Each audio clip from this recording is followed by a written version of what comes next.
Bienvenidos jóvenes a un nuevo video de la clase de circuitos eléctricos 2, ¿verdad? Que en esta ocasión estamos trabajando el ingeniero Glenda Molina, su servidora, el ingeniero Osmani Jiménez. Esta vez este video corresponde al complemento de lo que es el tema 2 de la unidad 1 y es funciones de red. Vamos a ver los objetivos de la clase de este video. Y los objetivos son definir qué es una función de red, enumerar e interpretar las funciones de red en un circuito eléctrico en el dominio de la frecuencia, identificar e interpretar las técnicas efectivas para obtener funciones de red a partir de la nomenclatura de un circuito en el dominio de la frecuencia. Y esto es muy importante, este último objetivo, que prácticamente los dos primeros son conceptuales. El tercer objetivo ya sí se le va a evaluar en la parte práctica. El tercer objetivo ya implica una aplicación. Y es importantísimo que usted aprenda, ¿verdad? Yo le voy a dar unos ejemplos más adelante, pero eso es importantísimo que usted pueda identificar la técnica. ¿Por qué? Porque este tema puede generarle, se abruma si usted escoge la técnica incorrecta para encontrar lo que se le está solicitando, ¿verdad? Requiere bastante álgebra, aparte de todos los conceptos que tiene que dominar. Así que el tercer objetivo es bastante importante que lo pueda desarrollar. Vamos a empezar diciendo, ¿verdad? Vamos a hacer remembranza de lo que era el principio de superposición en circuitos resistivos. Según el libro de Sadiku, el principio de superposición establece que la tensión entre los extremos o corriente a través de un elemento en un circuito lineal, dice, es la suma algebraica de las tensiones o corrientes a través de ese elemento debido a cada fuente independiente actúa sola. Vamos a plantear, acuérdese que ya las fuentes independientes en ingeniería, en la parte de circuitos eléctricos 2, que en circuitos transformados son tomadas como entrada de un circuito. Entonces, si usted recuerda, en la parte de circuitos, vamos a sacar el lápiz, en la parte de circuitos eléctricos 1, nosotros planteábamos que una respuesta, ¿verdad? Nosotros a la respuesta, en este caso en circuitos eléctricos los llamamos WDT. Esta respuesta puede ser la de un voltaje o una corriente, ¿verdad? Una intensidad de corriente eléctrica en cualquier parámetro.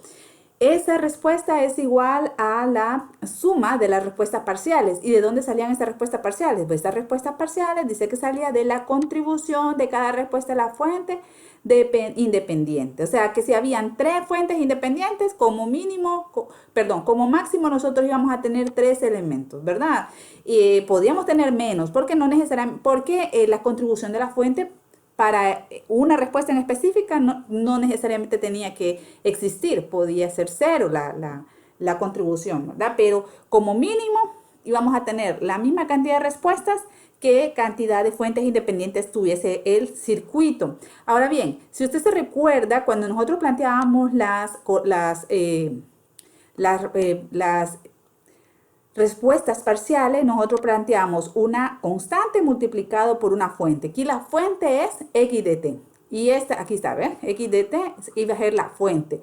¿Y qué era Kn? Bueno, Kn era una constante. Esa constante, si usted se recuerda, haga remembranza, ¿verdad? O si no se va a los cuadernos de circuitos eléctricos 1, usted recuerda que uno apagaba las fuentes. Si, por ejemplo, iba a trabajar con una fuente, apagaba las demás y empezaba a buscar la respuesta, ¿verdad? Del parámetro que nos habían solicitado y obteníamos una constante multiplicada por la fuente. Y así íbamos apagando las fuentes de una en una, ¿verdad? Íbamos haciendo el cálculo de las respuestas una por una, dependiendo de la cantidad de fuentes que tuviésemos, y nosotros íbamos a hacer, ¿verdad? Pues la cantidad de cálculos para el parámetro. Entonces, Kn en ese momento, ¿verdad? Que nosotros estábamos trabajando era una constante. ¿Por qué era una constante? Porque generalmente nosotros trabajábamos lo que son circuitos resistivos. Y los circuitos resistivos se plantean como una constante. Entonces, ese era el valor de K. A veces el valor de K podía ser cero. Cuando nosotros mirábamos que la fuente no contribuía, era porque el valor de K, este valor de K que está aquí, era cero. Bueno, esta es la introducción para este tema. Es importante porque ya cuando lo finalicemos vamos a ver cómo es que se aplica lo que es el teorema, el principio de superposición en circuitos transformados. Continuemos. Vamos. Tiene un problema, ¿verdad? Avanza lento. Vamos a definir situaciones generales que vamos a ver a continuación. Una red eléctrica cualquiera puede ser representada mediante el símbolo de un rectángulo. También se le llama caja.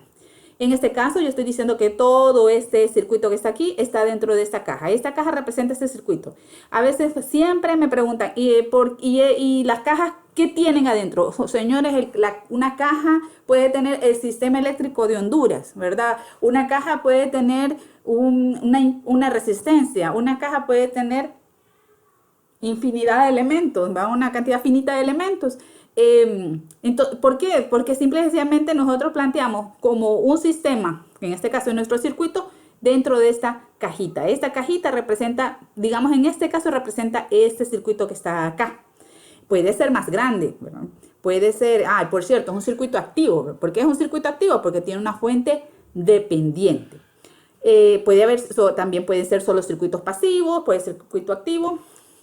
Para los fines que estamos buscando, eso no es, hasta ahorita no vamos a establecer una diferencia. O sea, dentro de esta caja puede haber cualquier circuito. Generalmente nosotros dentro de esta caja ponemos elementos que no son fuentes independientes, ¿verdad? Ya vamos a ver más adelante dónde es que colocamos las fuentes independientes. Aquí en esta caja hay elementos de circuito pasivos y fuentes dependientes. Entonces, hay que quedar claro, ¿verdad? Que las cajas representan lo que son circuitos eléctricos. Ahora definamos lo que es una terminal. Si en la red se conecta un conductor, acuérdese que como que tuviésemos un cable, de esos cables que miramos, ¿verdad? En el comercio, nosotros venimos y lo conectamos a un punto. Decimos que si en la red se conecta un conductor a cualquier nodo o parte del circuito y que se extrae la caja, o sea, se saca fuera de la caja para que sea accesible, se le llama terminal. ¿Dónde nosotros conseguimos una terminal? Pues tan sencillo, jóvenes, como en el tomacorriente de nuestra casa. Ahí en el tomacorriente de la casa nosotros tenemos dos terminales. En este caso, esas dos terminales, fíjese bien, las conectamos dependiendo, ¿verdad? Si usted se pone a pensar, nosotros tenemos aparatos en la casa que tienen también dos terminales, que es el tomacorriente, en este caso el tomacorriente macho, ¿verdad? O enchufe, que le decimos también popularmente. Ese enchufe es una carga que se conecta a una fuente. ¿Y cuál es la fuente? Bueno, la fuente es un circuito que está proveyendo energía. Y ese circuito que está proveyendo energía son las terminales del tomacorriente que está en la casa, que se conecta a una caja de interruptores, ¿verdad? Y luego a caja de interruptores va la cometida va al transformador y ahí vamos, transmitiendo lo que es la energía eléctrica. Bueno, entonces esas terminales, ¿verdad? Se sacan de un conductor, en este caso de esta caja, y se llevan afuera. Aquí está, mira, estas dos terminales que tengo aquí son estas que están aquí y estas que están aquí son estas que están acá, ¿verdad? La terminal es un conductor que sale del circuito hacia afuera de la caja. Las terminales se necesitan para conectar fuerzas impulsoras o fuentes independientes a la red. Conectar alguna otra red, en este caso, como les estoy diciendo, cuando nosotros conectamos, ¿verdad? Un aparato eléctrico o un aparato que funciona, con energía eléctrica al tomacorriente, nosotros estamos haciendo esto que está aquí. Estamos conectando las terminales de mi aparato eléctrico a las terminales que me van a proveer energía eléctrica. Por ejemplo, dice una carga. Todo aquel aparato que consume energía eléctrica se plantea como carga eléctrica, ¿verdad? O para efectuar mediciones. También, si usted, por ejemplo, quiere saber cuánto voltaje tiene ese tomacorriente que tiene en su casa, usted pone un voltímetro, ¿verdad? Que es el que mide voltaje y usted puede ahí tomar mediciones. El número mínimo de terminales que es útil es 2. Eso lo tenemos que tener bien clarito, ¿verdad? Que el número mínimo de terminales que es útil es 2. Para cualquier cosa nosotros necesitamos 2 terminales. Usted no se coloca, usted no, es más, Para medir corriente, usted necesita dos terminales e interrumpir, ¿verdad?, el circuito y colocar el amperímetro para poder medir la corriente que pasa a través de una carga. Y si usted se fija, la otra forma de medir corriente es a través de una tenaza amperimétrica, pero ahí prácticamente usted no interrumpe el circuito, no saca terminales de él, sino que hace las tenazas amperimétricas, lo que hacen es poder contabilizar o un efecto, ¿verdad?, magnético que producen los cables, lo traducen con la tecnología, ¿verdad?, que están hechos para una lectura de corriente, y así se sabe cuánta corriente pasa por un cable sin necesidad de sacar terminales de él. Entonces, tanto para medir como para conectar cargas o para conectar fuentes impulsoras o fuentes independientes, usted necesita como mínimo dos terminales. A este juego de terminales, que nosotros sacamos de los sistemas eléctricos, tengo problemas. En las terminales se asocian en pares, ¿verdad? Ya sabemos que el número útil de terminales son 2. Para conectar fuentes independientes, vuélvase a recalcar, y cargas. A este par de terminales se les denomina puerto. Así se le llama a ese par de terminales, puerto. Por lo general, dice, al par de terminales donde se conecta la fuerza impulsora de la red se le conoce como punto impulsor de la red. Estos conceptos los puede ver en el libro de Van Valkenburg, ¿verdad? Por eso son resúmenes, estos resúmenes que aparecen en los marcos teóricos están sacados de varios libros y muchas veces están parafraseados para que ustedes los entiendan mejor. Vuelvo a repetir, esto no sustituye la lectura que usted tiene que tener de sus libros. O sea, acuérdese que nosotros le estamos citando varios libros y el principal, se podría decir, el que llevamos, ¿verdad? El libro bandera es el libro de Sadiku y nuestro clásico es el libro de Valkenburg. Todos dos libros es importantísimo que usted siempre esté leyéndolos. No me puede tampoco decir que no tiene tiempo porque está bien clara la cantidad de tiempo que usted tiene que dedicarle a esta clase diaria, ¿verdad? O sea, diaria. Yo le recomiendo no se deje acumular contenido porque si no se va a abrumar mucho, ¿verdad?, cuando ya le toque hacer ejercicios o estar haciendo las actividades. En la figura se ilustra dice, una red de dos puertos. Ya vamos a ver la figura más adelante. Donde el puerto designado como 1 y 1' se supone conectado a la fuerza impulsora. Se le denomina puerto de entrada. Los puertos donde yo considero que puedo conectar fuentes independientes se le llama puertos de entrada. No solamente puedo tener un puerto de entrada, puedo tener varios puertos de entrada. Y el puerto, en este caso vamos a ver más adelante en la figura, el puerto 2' se conecta a una carga, denominado puerto de salida. Todos aquellos puertos donde yo conecte la carga o voy a conectar un aparato de medición se le considera puerto de salida. Y a todo aquel donde se conecte una fuente independiente se le llama puerto de entrada. Entonces aquí está la representación de mi circuito. Puedo tener redes eléctricas de un puerto como mínimo. Esto, por ejemplo, podría ser la carga, un aparato eléctrico que tiene solo 2 puertos. Ese podría ser el enchufe, ¿verdad? Es una red de un puerto. Pero también puedo tener red de 2 puertos. ¿Y qué puede ser la red de 2 puertos? Bueno, fíjese que el circuito de su casa puede ser la red de 2 puertos. La entrada de la cometida y la salida de cualquier toma corriente que usted tenga en su casa. Eso es una red de 2 puertos, mire. Y es más, su casa tiene mucho más puertos de salida. Puede tener, generalmente tenemos un puerto de entrada. Generalmente, no necesariamente así es. Pueden haber más entradas. Pero generalmente tenemos un puerto de entrada y varias salidas. Que sería, por ejemplo, el sistema eléctrico de nuestra casa. Tiene un puerto de entrada que es la cometida, ¿verdad? Donde está, usted viene las 2 líneas vivas. Esos serían los puertos de entrada y las puertas de salida serían todos tomacorrientes que están en su casa. Entonces, mire, las redes pueden tener N cantidad de puertos. Nosotros ahorita en circuito 2 vamos a limitarnos a trabajar con puertos, con redes de un puerto y con redes de 2 puertos. Raramente vamos a trabajar con redes de más puertos, ¿verdad? Pero es importante que usted entienda que pueden haber redes de N puertos. Vamos a entrar con lo que es ya el concepto del tema. ¿Qué es funciones de red? Bueno, las funciones de red, jóvenes, son relaciones que se dan entre parámetros de salida y entrada. Dependiendo del puerto donde se calculen, ¿verdad? Nosotros vamos a establecer diferencia entre ellos.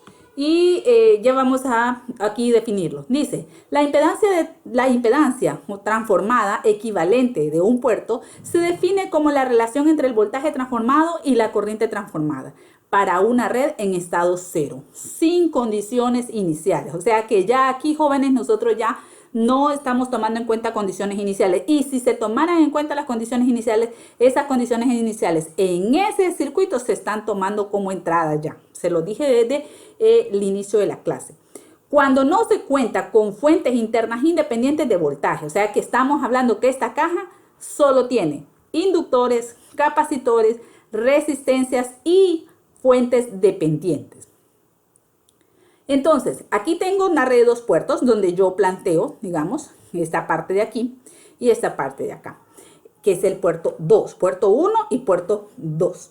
Ahora bien, en la clase anterior yo le mostré un ejemplo, ¿verdad? O se le dio un ejemplo donde se obtenía lo que era la Z equivalente por el teorema de Thevenin, lo sacamos, ¿verdad?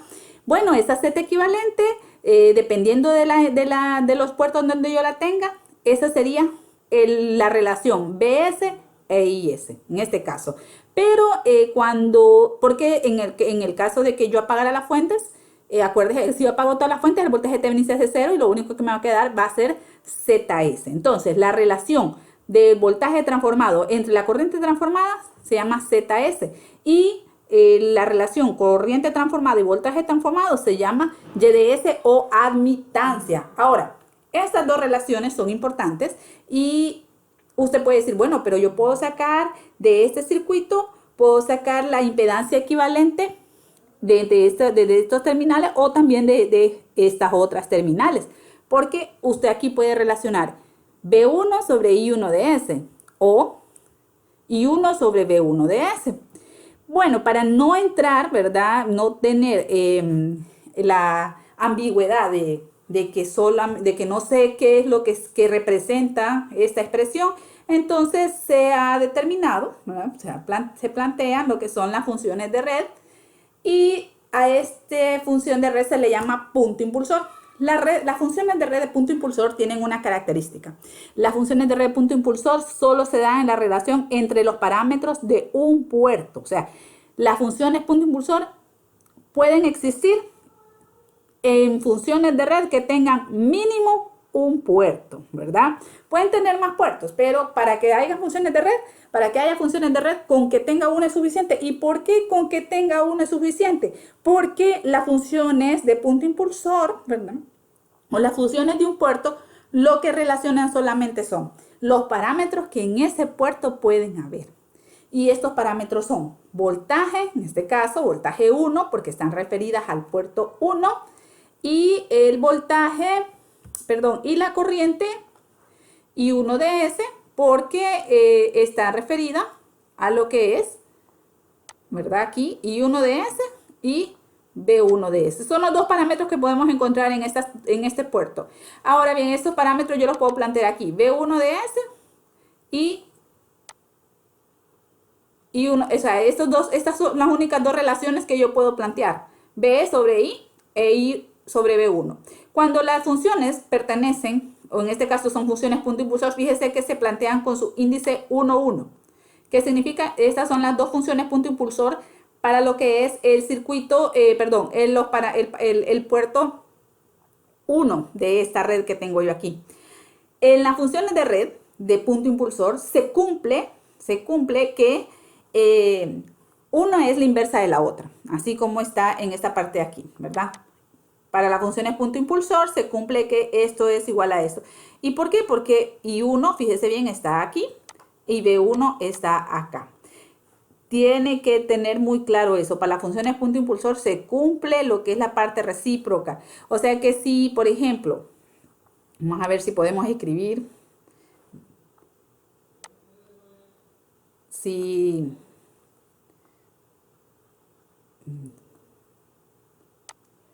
Z, tuve que escribir, pero ahí disculpen. Bueno, aquí vamos a ver. Si Z, ya les he enseñado a sacar, no, definitivamente no.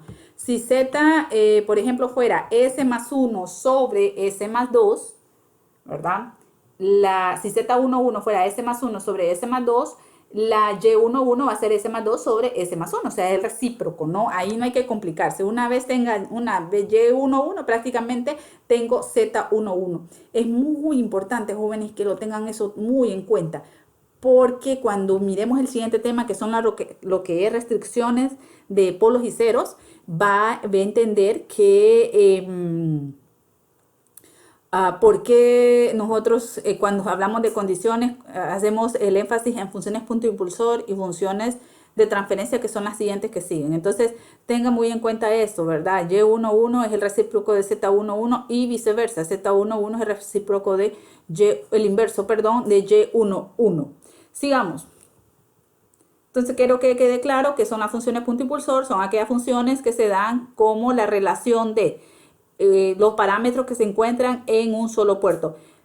Las funciones de red son señales de salida entre señales de entrada. Cuando yo estoy planteando Z11, estoy diciendo que conozco la corriente, pero no conozco el voltaje. El voltaje es lo que yo voy a medir o lo que yo necesito conocer. No es un parámetro conocido, es una respuesta. Entonces, esta salida entre entrada se define a través de Z11. Si yo conozco o pretendo conocer el voltaje y mi corriente es la que no conozco, o sea, que es la salida, entonces yo planteo lo que es Y11. Siempre son señales de salida entre señales de entrada.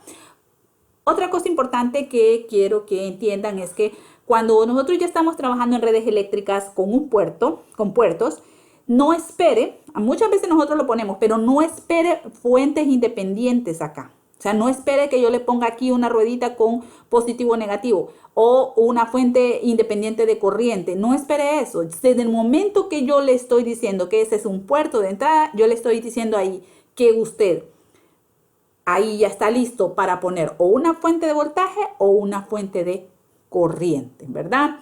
Porque a veces nosotros ya hemos visto en algunas ocasiones que tienden a confundirse, o sea, porque vienen de circuitos eléctricos uno y dice, bueno, pero ingeniero, ahí no hay corriente porque hay un circuito abierto. Sí, sí, pero cuando es un puerto de entrada, entonces usted tiene que plantear como que yo le estoy diciendo, ajá, y si ahí hay, le estoy diciendo, suponga que ahí hay, en los puertos de entrada, una corriente, ¿qué va a ser la respuesta B1 de ese? O suponga que ahí hay un voltaje, ¿cuál va a ser la respuesta I1 de ese? Entonces es importante que usted entienda que ya cuando estamos trabajando con puertos y al momento que le estoy diciendo puerto de entrada, ya estoy diciendo ahí yo puedo conectar una fuente independiente o fuerza impulsora, como dice la teoría. ¿Qué son funciones de transferencia? Bueno, hemos hecho una separación, algunos libros no la hacen, ¿verdad? El libro de Valkenburg la hace y estoy refiriéndome a él, por eso estoy haciendo ahorita especificando. Más adelante en el documento se lo especifico para que usted siempre lo tenga escrito por si se lo olvida. Pero la función de transferencia está definida como la relación en un parámetro de voltaje o corriente transformado de salida entre un parámetro de entrada, voltaje o corriente de entrada. Fíjense que ya aquí ya estoy hablando de voltaje y corriente. Entonces, las funciones de transferencia, para ser calculadas, no es necesario que en la entrada haya fuentes independientes definidas, es lo que le estaba diciendo, ¿verdad? No es necesario que usted mire dos terminales y si yo le digo que ese es el puerto de entrada, usted prácticamente ahí como que le estoy diciendo, ahí va una fuente independiente de voltaje o de corriente. Basta saber, dice, en qué puerto se conectará la fuerza impulsora. O sea que usted lo que debe saber es quién es la entrada.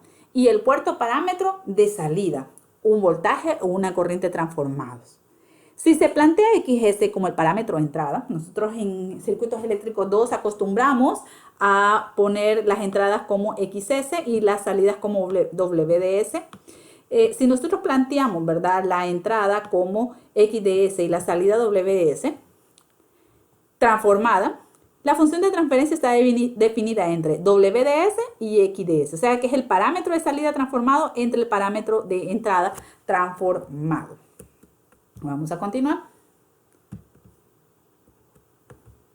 Ahora, lo interesante con la función de transferencia Aquí está, aquí lo que le estaba diciendo, muchas veces, en algunas ocasiones, dice las funciones punto impulsor se le llama también funciones de transferencia, tomando en cuenta que si el voltaje de entrada es conocido, la corriente de ella saldría, o sea, la que va a salir de la fuente, sería la respuesta, generando la admitancia de punto impulsor. Mientras que si la corriente de entrada es conocida y el voltaje entre las terminales sería la salida o la respuesta, generando entonces lo que es la impedancia de punto impulsor. Entonces, la función punto impulsor se puede también plantear como una función de transferencia en un solo puerto, ¿verdad? Eso tienen que tenerlo bien claro, que se le llama punto impulsor porque está definida solamente entre un puerto, mientras que la función de transferencia, cuando hablamos de funciones de transferencia, son funciones que están en redes de dos puertos. Y aquí está mi mapa conceptual, ¿verdad? Que explica esto, las relaciones que pueden existir.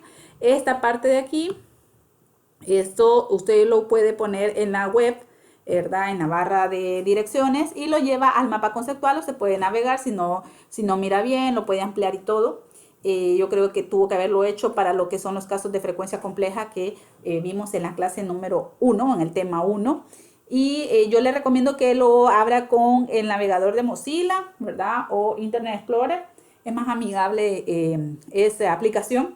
Aunque me han dicho también que la última versión del Chrome, ¿verdad? Que ha salido también es amigable con esa aplicación. Entonces, como usted se sienta más cómodo, ¿verdad? Para poder verlo. Pero sí le recomiendo, aunque aquí se mira bien clarito, ¿verdad? Y puede navegar y ver que se hace más grande y más chiquito en los mapas conceptuales. Ahora vamos a ver acá. Aquí nos vamos a detener un poco. Estas son las funciones de punto impulsor, ¿verdad? Que yo le expliqué. Mínimo se necesita una red de un puerto. Entonces, de la red de un puerto yo saco funciones punto impulsor, que son dos opciones. O admitancia de punto impulsor o impedancia de punto impulsor. Pero, para lo que son las funciones de transferencia, yo necesito dos. Para estas cuatro que están aquí, definidas como funciones de transferencia, yo necesito como mínimo que la red tenga dos puertos. Un puerto definido como salida, que no necesariamente tiene que ser el 2, ¿verdad? Uno generalmente no especifica, pero si no se especifica, entonces usted toma el 1 como entrada y el 2 como salida. Pero a veces, generalmente ahorita nosotros en la parte de circuitos eléctricos tratamos de especificar por cuestiones pedagógicas y que usted no tenga ningún tipo de ambigüedad a la hora de hacer sus cálculos. Siempre igual, ¿verdad? Si está viendo en el libro, generalmente las entradas son donde están las fuentes independientes y las salidas son aquellos parámetros que hay que calcular. Cualquier parámetro que va a calcular usted ya es una salida, ¿verdad? Bueno, entonces, nosotros aquí tenemos un parámetro, un puerto de entrada que puede tener voltaje entre terminales y corriente entrando. Y aquí también tiene el puerto 2, que puede ser una carga, ¿verdad? Aquí puede tener una carga donde haya un voltaje y una corriente de entrada ahí. Ahora bien, si yo relaciono lo que es voltaje de entrada entre corriente de salida, perdón, voltaje de salida, porque siempre son salidas entre entradas. Voltaje de salida entre corriente de entradas, estoy planteando esto. Z12 significa Z, puerto 1, entrada, puerto 2, salida. Y se llama impedancia de transferencia. Ya no se llama impedancia punto impulsor, se llama impedancia de transferencia.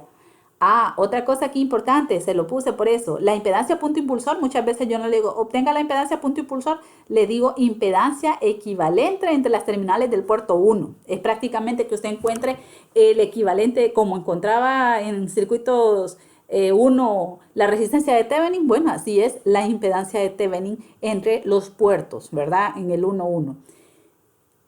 De ahí, si tenemos... Ya tenemos la relación B2 sobre I1. También está I2 de salida. I2 sobre B1, que es una entrada, me da admitancia de transferencia. También puedo relacionar los voltajes. Voltaje de salida entre voltaje de entrada. Esto se llama ganancia de voltaje y esto que está aquí se llama ganancia de corriente. Esta función de transferencia es adimensional. Igual que esta, se cancelan los voltios y los voltios. Y esta está medida en Siemens y esta está medida en ohmios. Ahora bien, yo aquí solo le puse, de esta sí puede encontrar también Y11 y Z11. Y no quise ponerlo acá para no confundirlo, pero también se le pueden pedir la función de transferencia de punto impulsor del Puerto 2 le puedo pedir Y22 y Z22, o sea, la impedancia equivalente vista de estos puertos también son funciones punto impulsor, o sea, las funciones punto impulsor son aquellas que se dan en un puerto, ¿verdad? O en el puerto, pero generalmente lo que nos interesa más es conocerla desde el puerto de entrada, generalmente. Por eso yo se lo puse aquí de forma general, porque generalmente se plantean desde eso, ¿verdad? Pero no significa que no le podemos solicitar ver la impedancia equivalente o la impedancia punto impulsor desde cualquier puerto que tenga una red eléctrica. Entonces, estas son las 4 funciones de transferencia. Estúdielas bien. Están también citadas en los libros que están en la bibliografía para que usted las pueda estudiar. Bueno, están las conclusiones ya. Dice que al inicio recordamos el principio de superposición, es lo que estábamos viendo en la introducción. Bueno, aquí está planteado, ¿verdad? lo que usted lo puede leer. Vamos a resumirlo acá. Fíjese bien, cuando nosotros tenemos una función de transferencia, generalmente vamos a obtener una función, un polinomio PS sobre un polinomio QS. Esta es la forma desarrollada del polinomio PS y esta es la forma desarrollada del polinomio QS. Esto es importantísimo, esta ecuación la vamos a seguir viendo conforme vayamos avanzando porque la ocupamos mucho. Ahora bien, pero usted puede decir, bueno, y esa función de transferencia me dijo un alumno una vez, ¿y qué es? Y tiene razón, hay que explicarlo, tal vez relacionarlo con lo que nosotros conocimos. Por eso es que lo llevé a lo que es el teorema de superposición. Vamos a ver más adelante, como está aquí. No le puse nada acá, ¿verdad? Porque es parte de las conclusiones que estamos sacando. ¿Qué es entonces la función de transferencia? Cuando nosotros vimos en la introducción y miramos el teorema de superposición, ¿se acuerda que nosotros te planteábamos unas respuestas parciales? Bueno, y esas respuestas parciales tenían un valor K multiplicado por el valor de la fuente. La función de transferencia ahora, en los circuitos transformados, ya esto que está aquí ya no es una constante. Puede que sea una constante, pero no hay garantía de ello. ¿Por qué? Porque ya hay elementos dentro del circuito que son afectados por la frecuencia, como los inductores y los capacitores. Entonces, generalmente, la función de transferencia se plantea como un polinomio con una variable S.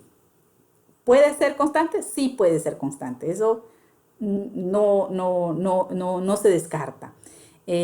Ahora bien, es acá, como ya ahora no es o sea, ya no son circuitos resistivos, sino que son circuitos en el dominio de la frecuencia, entonces ya no se representa con una K, sino que esa K viene a ser lo que es HDS. Estas serían las constantes que acompañaran a cada una de las fuentes independientes que forman el circuito y que que contribuyen a lo que es la respuesta transformada. Ojo, la respuesta transformada, todo es transformado. Dice WS es el parámetro de salida, o sea, el parámetro que nosotros andamos buscando, y HDS sería la función de transferencia, una para cada relación de salida entre parámetros de entrada.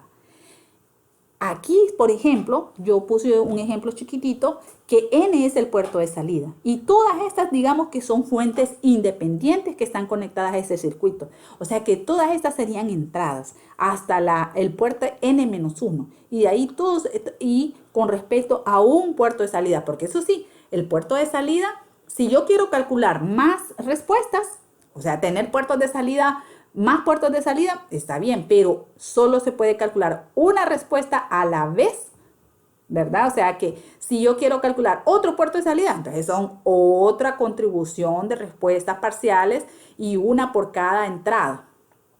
En este caso estoy trabajando con este puerto de salida, con esta salida que es WDS.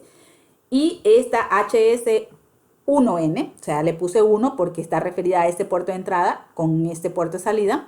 Puerto 2N es este puerto de entrada con este puerto de salida, 3N, y hasta llegar a N-1N,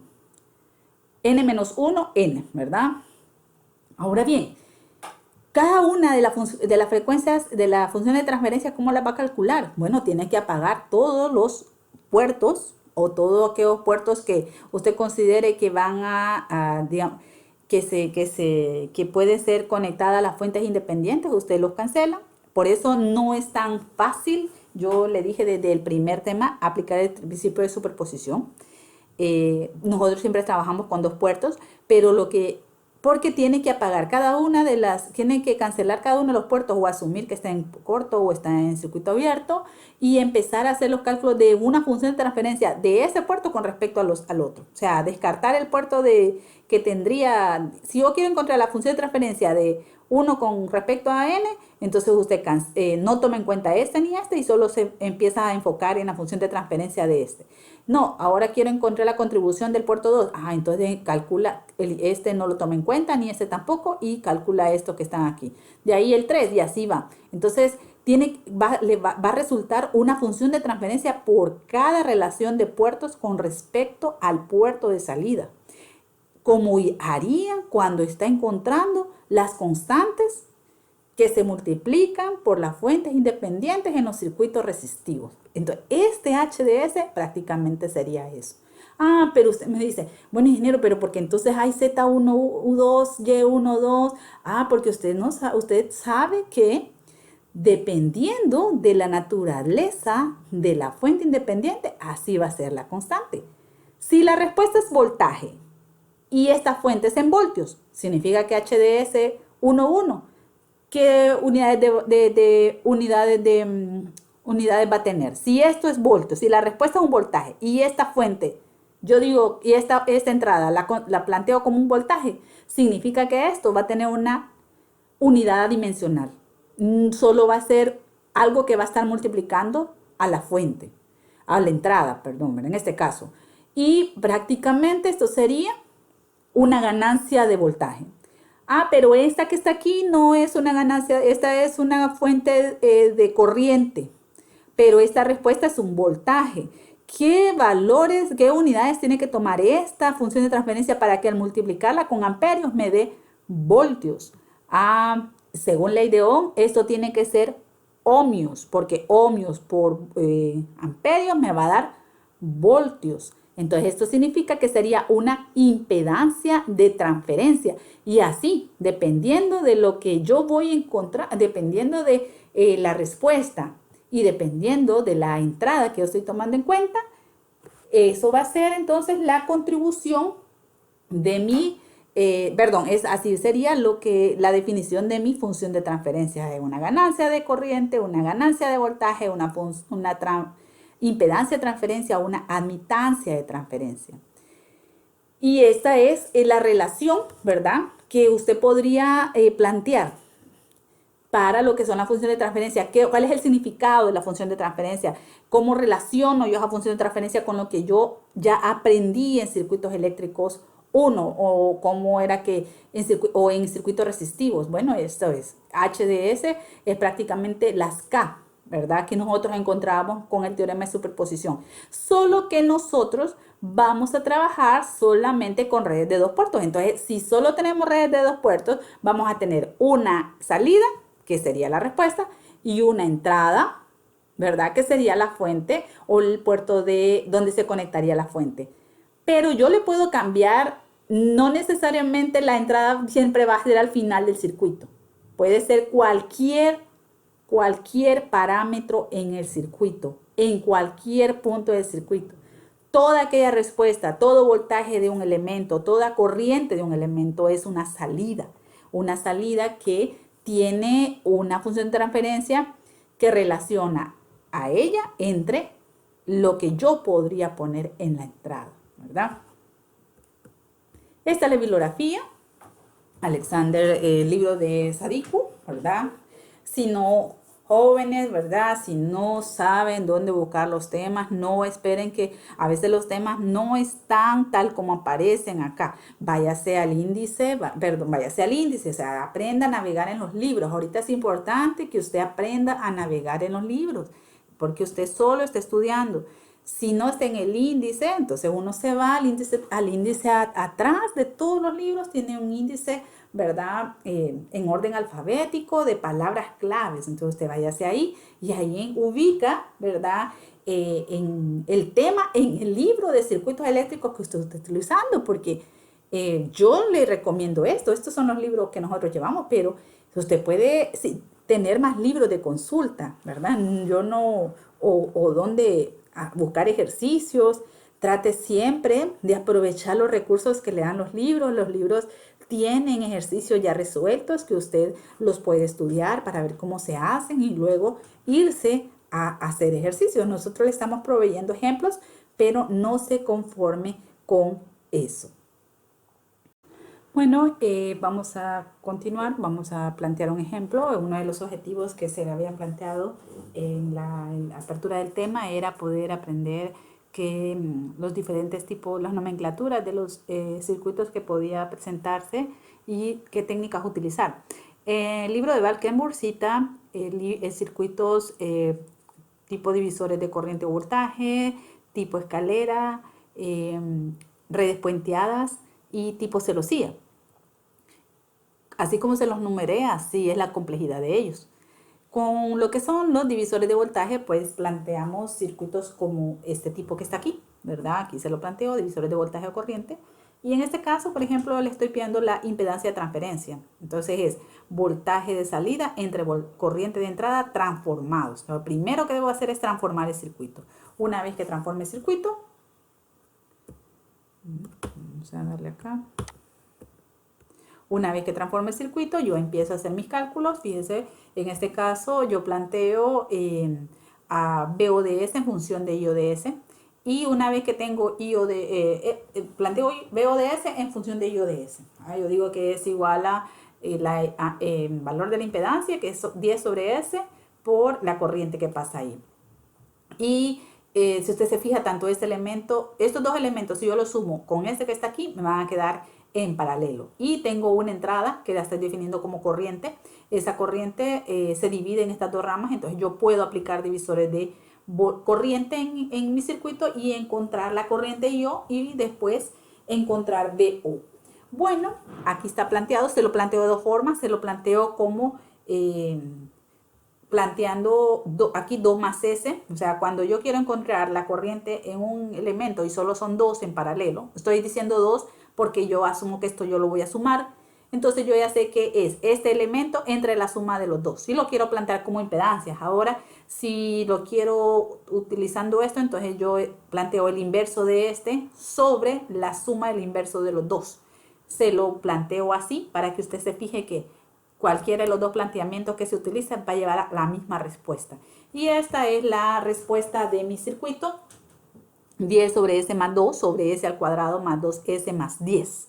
Algo importante que tengo que decirle es que, o tenemos que decirle, es que en los circuitos pasivos usted tenga cuidado a la hora de calcular. Una de las cosas que yo siempre le digo a los alumnos, tiene que intuir, ¿verdad?, que algo va mal cuando usted le va dando polinomios con un grado mayor a la cantidad de elementos almacenadores de energía que tiene el circuito. Si el circuito es pasivo, y ya sabe que si el circuito es pasivo, es que le estoy diciendo que solo tiene elementos como resistores, capacitores e inductores. ¿Puede tener un grado menor el polinomio resultante? Sí, sí lo puede tener. Lo que no puede tener es un grado mayor. Yo no puedo tener un circuito con dos elementos almacenadores de energía que no se pueden reducir y que me salga un polinomio S al cubo, ¿verdad? No, eso no, a menos que usted se haya confundido y haya metido la fuente, pero como en las funciones de transferencia no estamos ya trabajando con fuentes independientes, entonces no es posible. Ahora, si tiene una fuente dependiente el circuito, estamos hablando de un circuito activo, entonces ahí sí ya no hay respeto a esa regla, ahí sí le puede dar polinomios mayores, o sea, puede tener un circuito con fuente dependiente que tenga dos elementos almacenadores de energía y le dé un polinomio de grado 3. Entonces, pero si es un circuito pasivo, usted no espere polinomios con grado mayor al número de elementos almacenadores de energía que tenga el circuito. Ok, este es el circuito divisor de voltaje. Ese es el siguiente ejemplo. Y en este circuito, pues, se le está pidiendo que la ganancia de voltaje, o sea que la relación BODS entre BIDS. Lo primero que debe hacer es transformar el circuito, eso es importante. Si usted no aprende a transformar eso, la función de transferencia no la va a realizar bien, ¿verdad? Entonces lo primerito es que usted tiene que aprender a transformar bien el circuito. Y ahí dice, se procede a reducir las resistencias. Fíjense bien, vamos a ver acá. Solo le voy a explicar, grosso modo, qué fue lo que hice. Yo tengo aquí dos elementos que están en serie. Estos elementos yo los puedo, perdón, acá, estos elementos yo los puedo sumar. Si yo sumo estos dos elementos, voy a tener estos dos elementos en paralelo, ¿verdad? La suma de estos dos me va a quedar en paralelo con este. El voltaje que está entre esas dos terminales va a ser el mismo que va a estar en esta impedancia y la que va a estar en la impedancia que yo reduzca. Bueno, una vez que yo plantee eso, yo voy a tener un divisor de voltaje donde el voltaje que voy a encontrar va a ser el que está entre este y este nodo de aquí. Eso fue lo que hice. Ahí está mi Z equivalente, ¿verdad? Que le dije ya la reducción, arriba está el planteamiento. Y una vez que lo tengo aquí, ya planteo VODS entre BINDS. Despejo para, aquí está, mire, VODS en función de BINDS, despejo para BINDS, la paso aquí y ya de un solo obtengo VODS, BINDS, que es G12DS o la ganancia de voltaje. Pero mi circuito y obtengo esta función de transferencia que es una ganancia de voltaje. Siempre en todos los ejercicios abajito le estoy proponiendo, ¿verdad?, que usted haga. Ponga mucha atención acá, mire, aquí ya le cambié el puerto. Al principio el mismito circuito, pero ya el puerto de salida que tenía aquí, ya lo cambié. Se lo estoy poniendo aquí. Aquí es como que yo saque dos elementos y aquí le ponga el puerto de salida, B3. Ahora va a ser B3 sobre BI. Usted me va a encontrar el parámetro B3 y va a despejar para BINDS y de esa forma va a encontrar esta función de transferencia. La siguiente red que estamos trabajando, que podemos trabajar y nos podemos encontrar, es una red escalera. Esta red escalera que yo le estoy planteando aquí es un ejemplo del libro de Valkenburg. Y es un ejercicio propuesto del libro de Valkenburg, ¿verdad? Y se lo planteo para que mire cómo se hace. Lo primero que hago es reducir los dos elementos que están acá, que están en paralelo. En la red en escalera, ¿verdad? Cuando tenemos red en escalera, lo que aplicamos es lo siguiente. Tratamos de llevar el parámetro, en este caso estos dos son los parámetros de salida, ¿verdad? Ahí arriba nos especifican. Entonces tratamos de llevar el parámetro que me están solicitando hacia enfrente, de tal forma que yo lo vaya relacionando tanto por ley de Ohm, ley de voltaje de Kirchhoff o ley de corriente de Kirchhoff. Me estoy llevando el parámetro estableciendo relaciones y sustituciones y me lo llevo para enfrente. Aquí voy viendo, ¿verdad? El ejercicio está explicado de manera que está realizado de manera que usted lo vaya entendiendo. Si en algún momento no mira algo que está malo, no hay un problema, me puede decir, yo lo revisé, ¿verdad? Pero hay oportunidades de mejora todavía y cualquier cosa que identifique o que no le entienda, puede preguntarlo al chat de consultas académicas. Aquí le voy diciendo qué es lo que voy haciendo, cómo voy sustituyendo los parámetros hasta llegar al parámetro que me solicitaron anteriormente, que era G12DS, ¿verdad? El voltaje de la salida entre el voltaje de la entrada. Aquí está el valor de la ganancia de voltaje. Se le propone que en el mismo circuito yo le doy, ¿verdad?, el parámetro, ¿dónde está el parámetro de corriente de salida? Este sería corriente de salida entre corriente de entrada, transformados. Este sería voltaje de salida entre corriente de entrada, transformados. Y este sería corriente de salida entre voltaje de entrada, transformado. Esto que está aquí. Arriba está el circuito, yo le puse los parámetros para que usted lo pueda realizar. Entonces la red en escalera generalmente se plantean de así o se pueden plantear de esta forma, pero siempre que usted las analiza, las revisa y mira que puede llevarlas a esta parte de aquí. Usted también podría convertir esta T a una pi y reducir aquí porque el voltaje quedarían dos elementos en paralelo que al reducirlos puede usted, no pierde el voltaje. Lo importante es no perder el voltaje. Ahora, si usted reduce dos elementos en paralelo y lo que le están pidiendo es el parámetro de corriente con relación acá, ahí sí pierde. Si reduce dos paralelos, pierde la corriente. Entonces tiene que tener cuidado, ¿verdad? Podría encontrar la misma relación B2 sobre B1, transformando esto de una T a una pi.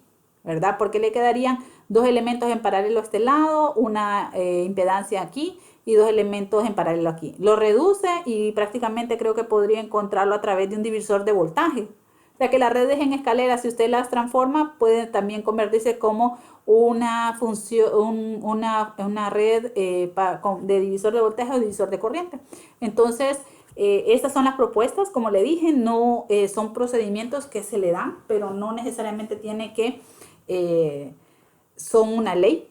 Por eso el objetivo es que usted practique para que usted sepa diferenciar qué técnica va a utilizar dependiendo de la nomenclatura del circuito y así sacar la respuesta de forma más rápida y correcta. Esta es la red, ¿verdad? Una red puenteada. Esta red, por ejemplo, usted la puede convertir en una red en escalera si quiere, pero tiene que transformar. O sea, esta T que está aquí la puede convertir a pi, o esta pi que se le forma aquí, convertirla a T. Cuando esté transformada, así no la puede tocar. Son la transformación o de pi a T o de T a pi la tiene que hacer cuando ya esté transformado el circuito, porque son impedancias, aquí no, aquí sí. Y así la convierte en una red en escalera. Pero también puede plantearla de la forma siguiente. ¿Cómo la puede ejecutar? Bueno, la propuesta aquí está en el libro de Valkenburg. Es una propuesta que se plantea utilizando la regla de Kramer. Tiene que tener pericia en la obtención de mallas y nodos, ecuaciones de mallas y ecuaciones de nodos. Cuando voy a aplicar nodos, ¿verdad? Cuando los parámetros tienen un nodo en común, pues se facilita un poco la situación porque yo declaro el nodo de aterrizaje que sería el nodo común entre los dos parámetros, entre los dos puertos. En este caso tengo este puerto y este puerto de aquí, este es el de entrada y está claro porque está la fuente independiente. No necesariamente tengo que ponérsela, ¿verdad? Aquí se la puse para cuestiones pedagógicas. Pero no necesariamente tengo que ponérsela, puedo ponerle 1 y 1 y decirle 1 el puerto de entrada. Y aquí le estoy diciendo que es este voltaje y esta corriente, igual, ¿verdad? Le pongo 2 y le digo puerto de salida. Ahora bien, con respecto a cuando son redes de este tipo, nosotros tratamos de utilizar lo que es un planteamiento que se llama planteamiento por cofactores, le decimos nosotros porque van a ver más adelante que eso es lo que se plantea, que es la regla de Kramer. Ahora bien, hay dos situaciones. Con el análisis de nodos, yo obtengo las funciones de transferencia Z11, Z12 y G12. Y con la análisis de malla, yo obtengo Y11, Y12 y alfa 12 o ganancia de corriente. Bueno, yo obtengo, ahí va a ir viendo, yo obtengo lo que son las funciones de las ecuaciones de nodo. Y aquí está lo importante, aquí de esto se trata. Yo aquí, ¿verdad? Planteo o construyo mi sistema matricial a partir de las ecuaciones. Yo ya sé que esta matriz, así como cuando trabajaba en análisis de nodo en resistencias, esta matriz era de conductancias. Bueno, aquí la matriz es de admitancias. Yo tengo mis incógnitas.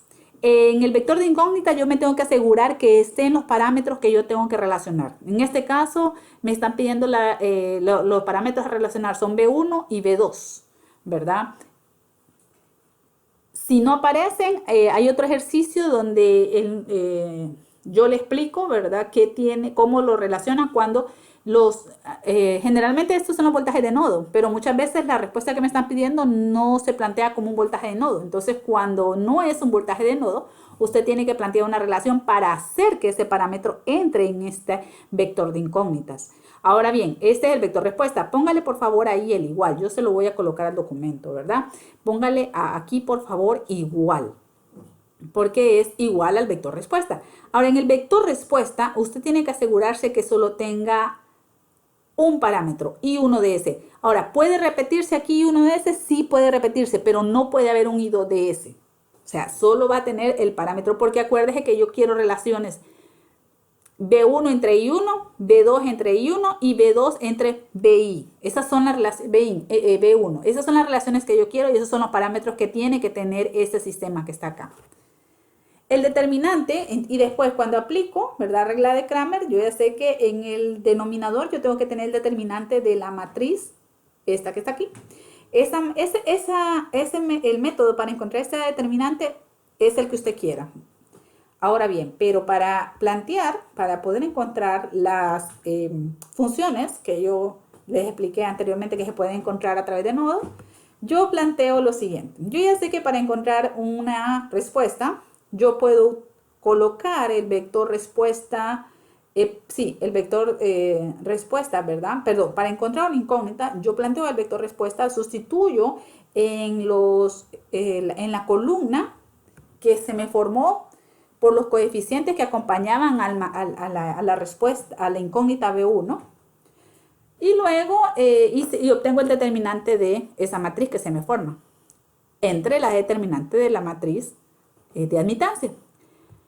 Por cofactores, entonces yo sé que para poder utilizar cofactores, yo agarro el cofactor, en este caso Y1. Tengo que tomar en cuenta también el signo, ¿de acuerdo? Positivo, negativo, positivo. Y planteo que elimino esta columna y elimino esta fila. Cuando elimino esta columna y esta fila, me queda esta matriz que está aquí. Porque en este caso es de 3×3. Si fuera de 4×4, me va a quedar una matriz de 3×3 cuando yo la plantee. Ahora, fíjese qué cosa. Por eso es que yo le digo que en la matriz respuesta no puede quedar otro parámetro que no sea el que me interesa relacionar.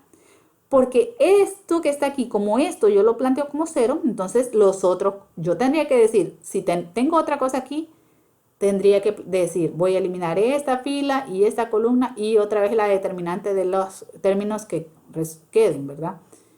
Pero como es 0, entonces yo ya sé que cualquier cosa que se multiplique por 0 va a ser 0. Entonces de tal forma que el único término es el que está multiplicado por el cofactor I1 de ese, que está acá.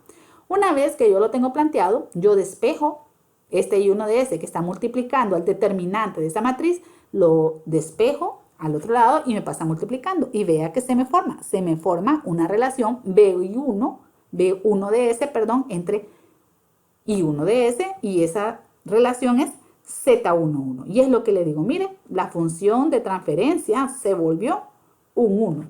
Este ejercicio me gustó porque para que usted rompa el estereotipo de que la función de transferencia tiene que ser un polinomio PS sobre QS. Ya vio, ahí no, ahí me dio 1. A pesar de que hay dos elementos almacenadores de energía, la impedancia me da un 1. Tiene que ver mucho con los valores que yo le puse. Si probablemente le cambia los valores a los elementos, la respuesta le va a variar. De la misma forma, yo ya encontré la incógnita B1. No me voy a parar a encontrar la incógnita B3 porque aquí lo que no me interesa es resolver el sistema de ecuaciones. No es eso lo que ando buscando. No ando buscando los voltajes de nodo. Ando planteando relaciones. Y yo estoy utilizando la técnica, ¿verdad? En este caso la regla de Cramer para plantear esas relaciones. Pero no es mi objetivo buscar los valores de los voltajes de nodo. Entonces no me voy a detener en encontrar el voltaje para V3 porque no me interesa. A mí me interesa encontrar los voltajes o los parámetros que se plantean en las relaciones que me están solicitando. Entonces, otro de los parámetros es B2, B2 de S. Si yo planteo B2, igual. ¿Por qué es negativo? Porque tengo que plantear el cofactor, más, menos, más. A eso se le da el negativo. Negativo Y1 de S por la determinante de la eliminación de la columna y la fila aquí. Me quedan estos 4 términos entre el determinante de Y, que lo obtuve anteriormente. Bueno, mire, ve, despejo I1 para este lado y me queda la relación B2 entre I1. ¿Y qué tipo de relación es esa? Z12 de S. Y opero, ¿verdad? Saco los determinantes y me queda la función de transferencia. Ahora, también con eso puedo yo también obtener G12 de S. Para encontrar G12 de S es B2 sobre B1. Se plantea lo siguiente. Tengo esta relación y esta relación. G12 es igual a Z12 también entre Z11. Mire, la compruebo y me queda B2 sobre B1. La puede tomar, usted puede tener dos posiciones. Tomarla desde arriba, desde lo que me dio, resultó Z11 y Z12, o plantearla también de forma matricial. B2, este es el equivalente, esta es la igualdad, y B1 aquí. Se eliminan, mire, estos dos términos, se elimina el determinante y me queda esto que está acá. De tal forma que yo encuentro G12. O sea, prácticamente estas son las más fáciles de encontrar. Ahí está, para encontrar las tres funciones de transferencia se utiliza el arreglo matricial dado por las ecuaciones de nodo y se operan los parámetros condicionados para que se establezcan las siguientes relaciones. Recuerden, no anda buscando voltajes de nodo, estableciendo relaciones es la que anda. Y de la misma forma se ejecutan lo que son las funciones y1,1, y1,2, alfa 1,2, pero en esta ocasión aplicando lo que son la análisis de malla para encontrar la ecuación 1, la ecuación 2, la ecuación 3 y la cantidad de mallas que usted tenga. ¿Cuántas ecuaciones le van a resultar? Pues la cantidad de mallas que tenga. En este caso solo le planteo 3. Y ahí está, ¿verdad? Ahora ya no es una matriz de admitancia, sino que una de impedancias. Están las incógnitas y el nodo de respuesta, donde lo único que tiene que haber es B1 de S, porque ese es el parámetro que yo necesito relacionar. Y ahí está el desarrollo, usted lo puede revisar, ¿verdad? Y ahí está el resultado de los planteamientos. Bueno, aquí está la conclusión también que le determina. Este tema está en el libro de Valkenburg. Es una técnica que se utiliza. Como le digo, usted puede escoger la que usted quiera. No está obligado a utilizarla. Se las enseñamos porque el objetivo es que usted aprenda a solucionar problemas de forma rápida, de forma efectiva, que sean correctos, ¿verdad? Tiene que eficientar los recursos para llegar a las soluciones. Entonces se le enseña las técnicas. ¿Cuál utiliza? Eso va a depender de su pericia. Con esto concluimos. Hay otro ejercicio dentro de los ejemplos que le di, que se utiliza también la técnica de cofactores. Y lo interesante de ese ejercicio es que el parámetro que utilizo para establecer la relación no es un voltaje de nodo. Entonces ahí sí usted tiene que escoger. Yo les recomiendo siempre que escoja como nodo para aterrizar el nodo que tiene, está conectado VIN. Usted puede hacerlo con cualquiera, pero yo eso lo recomiendo. Ahí va a revisar ese ejercicio. Si tiene alguna duda, usted me dice, ¿verdad? Por el chat de la mensajería o el chat de consultas académicas. Ya sabe que tanto el ingeniero Osmani como yo estamos pendientes de ese chat. Y cuando se realizan las clases, pues el objetivo es solventar todas esas preguntas que usted pueda tener que no se solventen entre sus compañeros o que aunque nosotros se las solventemos en el chat, todavía tiene cierto tipo de problemas en poder comprenderlas. Y esto sería la conclusión del tema de funciones de red. Y pues me escuchan en los siguientes videos de la clase. Un placer haberles explicado el tema y espero sus consultas.